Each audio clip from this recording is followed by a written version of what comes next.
All right, right now, Action Radar is starting to pick up on some activity, mainly in the southern part of the Wiregrass, heading into Geneva County, and for Washington, Holmes County, and into Jackson County, some light rain at the moment. And this is just the beginning of what we'll be seeing as we do head into the overnight hours. Geneva County, just south of Sampson, as we do have some light to moderate rainfall moving in. So for Geneva also itself, we'll be seeing some of that in the next, say, half an hour or so. But more moisture is off to the west associated with our next storm system, and all of this is going to be sliding into the area as we do head into the overnight hours, giving us the possibility of upwards of a half an inch to an inch of rain for some locations. But as this does clear out, conditions will be rather breezy going through the day tomorrow. Right now, going into the evening hours, we'll be looking at those winds out of the south, 5 to 10 miles per hour. Rain chances increasing as we do head into the later evening hours. And then on the backside of the system, once it all clears out, we're going to be dealing with some pretty pleasant weather for the next couple of days, actually the next 5 days at least. Temperatures in the lower 70s by Monday. Now for Friday,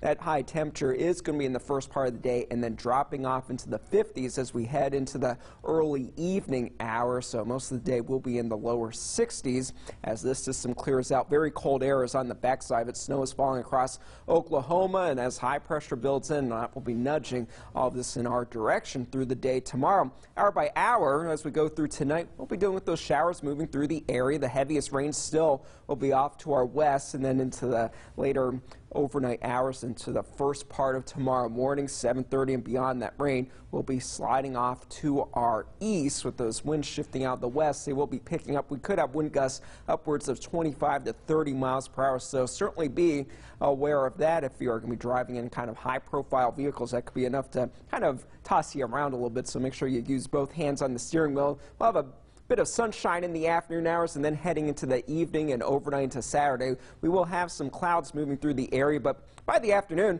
we'll be dealing with some nice sunshine across the area with temperatures in the lower to middle 50s, probably topping out in the 60s in the later part of the day. So overall, a pretty pleasant pattern as far as the weather setting up for us in the weekend, for the weekend, and that'll last into next week as well. But this is going to be pretty fast moving. Already by 10 o'clock and beyond, most of that rain will be clearing out of the Wiregrass. So you might need the umbrella heading out early in the day, but then in the afternoon, we'll have that good supply of sunshine with that cloud cover returning to early Saturday morning. But no moisture with that, no rainfall expected by then. The next chance for rain might be on Tuesday of next week with a little bit of moisture coming into the region. As far as our low temperature for tonight, 64 degrees. For some of us, that will be our high temperature for Friday afternoon. The rain chances will be the highest in the first part of the day. Then as those rain chances lower, it is going to be rather breezy as those temperatures drop off, likely the lower 50s by